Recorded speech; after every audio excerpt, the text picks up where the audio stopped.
السلام علیکم پاکستان، آپ کی اپنی ہوسٹ اور دوست عثمان آپ کے ساتھ ہیں۔ آج میری ایک فرینڈ آئی ہوئی ہے، تو ہم بیٹھے ہوئے باتیں کر رہے تھے، تو باتیں کرتے کرتے اچانک ہی ہم لوگ بی بی پاک دامن کے مزار کے بارے میں گفتگو کرنے لگے۔ تو وہ گفتگو کرتے کرتے میرے ذہن میں آیا، میں نے کہا کیوں نہ آج کا ولاگ ہم یہیں سے سٹارٹ کرتے ہیں۔ بہت سے ایسے لوگ ہیں جن کو اس چیز کا علم نہیں ہے۔ میں اپنے پہ ہی بات کرتی ہوں کہ مجھے اس چیز کا علم نہیں تھا، تو آج میں اپنی فرینڈ سے بات کر رہی تھی۔ دیکھیں، اہل تشریع، اہل سنت یا اہل حدیث، ہر کسی کے اپنے قصے، اپنی کہانیاں، اپنی باتیں، تو لہٰذا ہمیں اس چیز کا علم نہیں ہے۔ اگر ہماری بات سے کسی کی دل آزاری ہوتی ہے تو ہم اس کے لیے معافی چاہتے ہیں۔ تو بس ایک انفارمیشن لے رہی تھی، تو میں نے سوچا کیوں نہ اپنے بہن بھائیوں کے ساتھ شیئر کی جائے۔ تو لہٰذا جو باتیں ہم ان سے پوچھ رہے تھے یا ہم کر رہے تھے وہ آپ کے ساتھ شیئر کرتے ہیں۔ چلائیں ان کے پاس چلتے ہیں۔ ہاں جی، یہ میری فرینڈ آئی ہوئی ہے، بہت اچھی میری دوست ہے، تو چلائیں ان کے ساتھ بات کرتے ہیں۔ السلام علیکم۔ السلام علیکم، کیا حال ہے؟ سب ٹھیک ٹھاک ہے؟ سب خیریت سے ہیں؟ اللہ تعالیٰ آپ سب کو خیریت سے رکھے۔ آمین آمین۔ اچھا جی، یہ میری فرینڈ آئی ہیں، میں نے سوچا آج ان سے کیوں نہ ہم گفتگو کریں۔ تو فاخرہ، ہم بات کر رہے تھے بی بی پاک دامن کے بارے میں، جی، تو آپ مجھے بڑی اچھی اچھی باتیں بتا رہی تھیں، بہت سی چیزوں کا مجھے علم نہیں تھا، تو لہٰذا آپ مجھے بتائیں کہ یہ بی بی پاک دامن کون تھی اور یہ کس طرح لاہور میں آئی؟ بی بی پاک دامن، بی بی پاک رقیہ، بی بی پاک مولا علی کی بیٹی تھی، اور مولا علی کی 3 بیٹیاں تھیں، جن کا نام جناب سیدہ زینب علیہ السلام اور جناب ام کلثوم اور ایک بی بی رقیہ، جو کہ بی بی رقیہ مولا غازی عباس کی بہن تھی۔ اور وہ یہاں قیام انہوں نے اس طرح کیا کہ جب کربلا کی سرزمین پہ فوج ساری آ گئی تھی، تو مولا بی بی رقیہ کی 2 بیٹے، جو کہ وہ بی بی رقیہ کے 2 بیٹے تھے جو کہ کربلا کی فوج سے الگ ہو چکے تھے، اور اچھا، بی بی 6 بیویوں کو، 6 کنیزوں کو ساتھ لے کے تو وہاں آئی ہیں، یعنی کہ ان کے پیچھے ان کو ڈھونڈتے ڈھونڈتے آئی ہیں۔ اور اچھا، اپنے بیٹوں کو ڈھونڈتے ڈھونڈتے جی، آئے ہیں۔ اور اچھا، ان کی یہاں سرزمین پہ، اس سرزمین پہ آئی ہیں۔ تب تو یہ دنیا بالکل نہیں تھی، بالکل سارا ہندوستان تھا، کوئی آبادی کچھ بھی نہیں تھا، ایک صرف اچھا، بادشاہ تب کی پتہ تھا کہ یہ ہندوستان ہے؟ جی، دنیا کو یہ علم تھا کہ یہ سرزمین ہے، لیکن پاک سید زادی کو نہیں پتہ تھا کہ یہ ہندوستان ہے۔ اچھا جہاں اچھا یہ لوگ رہتے تھے، جہاں وہاں سب کو پتہ تھا کہ یہ ہندوستان ہے، اچھا لیکن اچھا سید زادی کو یہ نہیں تھا پتہ۔ اور بی بی بڑی مشکل حالات میں یہاں تک پہنچی اپنے بچوں کو ڈھونڈتے ڈھونڈتے، اور جب انہوں نے ایک دن کا قیام ادھر کیا، اور اکثر لوگوں کو پتہ چل گیا کہ ادھر سید زادیاں آئی ہیں جو نور سے بھری ہوئی ہیں، اور ان کی طرف کوئی ماشاء دیکھتا اللہ، نہیں تھا۔ سبحان اللہ۔ اور جب ایک یہاں کا جو بادشاہ تھا، وہاں اس کا ایک وزیر وہاں سے گزرا، انہوں نے دیکھا کہ ایک ادھر سید زادیاں آئی ہیں جن کے ساتھ 6 محمل اور ایک بی بی سید زادی تھی، اور ان کی ڈاچیاں، ان کی سواریاں ان کے ساتھ تھیں، اور وہ بہت پریشان تھی، اور جس وجہ سے وہ پاس آنا چاہا، اور بی بی نے دور سے آواز دی کہ اے مسافر، تم جو بھی ہو ہمارے پاس نہیں آنا۔ تو وہ واپس چلا گیا، واپس جا کے اس نے بادشاہ کو بتایا کہ ادھر کچھ 6 بیویاں آئی ہیں، جس وجہ سے ہمارے محل میں مشکلات آ رہی ہیں، ہمارے صحیح، سب مطلب نقصانات ہو رہے ہیں جو بھی تھے، بالکل کیونکہ سارا بالکل۔ ہندوستان تھا۔ ہاں جی، کہا گیا نا کہ جس آگ کی پوجا کرتے تھے کہ وہ آگ بھی ٹھنڈی ہو گئی، اور جن بتوں کی پوجا کرتے تھے وہ بت اپنے آپ ہی گر گئے، الٹ گئے۔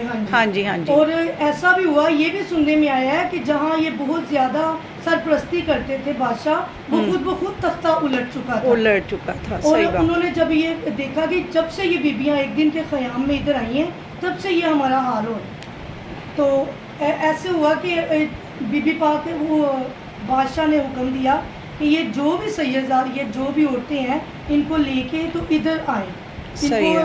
کو باحفاظت لا کے۔ ہاں، تب تک تو بادشاہ کو نہیں پتا تھا نا کہ کون سی بیبیاں آئی یہ ہیں۔ کون ہے۔ تو جب بادشاہ نے اپنی فوجیں ان کی طرف بھیجی، تو بی بی نے دور سے دیکھا کہ یزید کی فوج تو پہلے ہی ان کا پیچھا کر رہی تھی، اور یزید کے کچھ سپاہی ان کے پیچھے، ان کے قریب آ رہے تھے، اور بادشاہ کے بھی کچھ سپاہی جب ان کے قریب آنا چاہا، تو بی بی نے پھر اللہ تعالیٰ سے دعا کی کہ اے پروردگار عالم، ہمارا پردہ آپ کے حوالے، اے پروردگار عالم، آپ ہمارے پردے کے محافظ ہیں، اور آپ ہی ہمیں ان لعنتیوں سے، ان یزیدی فوج سے، ان دوسرے ہندوؤں سے، جہاں جو بھی ہے، ان سے آپ ہمیں نجات دلائیں۔ اور یہ بی بی کا کہنا تھا تو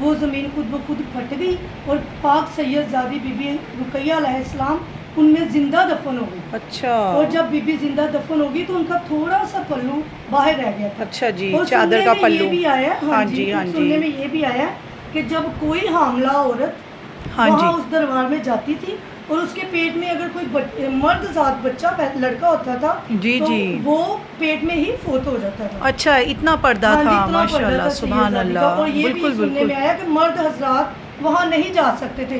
اور جو مرد حضرات بی بی پاک کو مانتے تھے, جن کا دل کرتا تھا کہ ہم, اور جب مرد حضرات کا بھی دل کیا کہ ہم ادھر ایک سیدزادی آئی ہیں, ان کا ہمیں اسلام کرنا چاہیے, کہ اللہ تعالیٰ نے ایک ہمارے اوپر بہت زیادہ معجزہ دیا ہے کہ ہم سیدزادی کا احترام کریں اور سلام کرنے جائیں. تو جب بھی کوئی مرد آتا تھا تو وہ وہیں ان کی ڈیتھ ہو جاتی تھی. تو کئی بزرگوں نے وہاں جا کے تو انہوں نے دعائیں کی. ہاں جی, یہ بھی سننے میں ہے کہ ہاں جی دعائیں کی.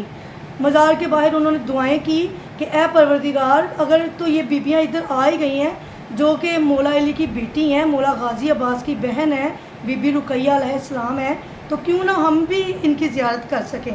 تو اس وجہ سے اللہ تعالیٰ نے کرتے کرتے کئی سال بعد بی بی کا جو پلو تھا وہ اندر چلا گیا. ہاں جی, وہ یہی سننے میں آیا نا کہ تھوڑا تھوڑا کھسکتا رہا نا, اندر کو کھسکتا رہا. جی, تو اب وہ جا کے تو مرد حضرات وہاں جا کے سلام کرتے ہیں, حاضری دیتے ہیں. ہاں جی, اب تو کافی دیکھے ہیں میں نے, جمعرات وہاں بی بی پاک کی ڈیوٹی دیتے ہیں, عزاداریاں ہوتی ہیں, لنگر خانیاں ہوتی ہیں, وہاں بہت زیادہ احترام والی. ہاں جی, کافی منتیں مرادیں مانی جاتی ہیں, کیونکہ میں گئی ہوں نا 1-2 بار, تو میں نے کافی وہاں پہ لوگ دیکھے ہیں. اور بہت زیادہ پاکیزہ جگہ ہے وہ. جب بھی کوئی وہاں جائے, میرا یہ سب کو پیغام ہے کہ باوضو ہو کر وہاں جائیں. اور نظر نیاز تو بی بی کسی کی محتاج نہیں ہے, لیکن وہ تو آپ اپنی حب سے ہی ہے کہ نظر نیاز وہاں جتنا ہو سکے, جو آپ کو توفیق ہو. بے شک, جو آپ کو توفیق ہو.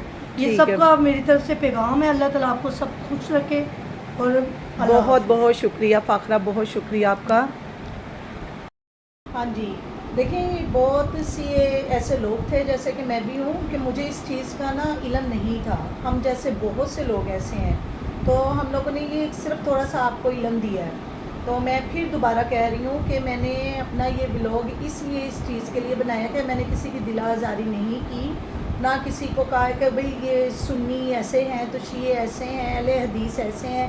نہیں, یہ ہماری بیوی ہیں, یہ ہماری بیویاں, ہم ان کے ماننے والے ہیں. اگر ہم سے کوئی غلطی یا کوئی کوتاہی ہو تو ہم آپ سے معذرت چاہتے ہیں. تو لہٰذا آپ میرے ولاگ کو لائک کریے, سبسکرائب کریے, تو انشاءاللہ اچھے اچھے ٹاپک لے کے آپ کے ساتھ آئیں گے. اللہ حافظ.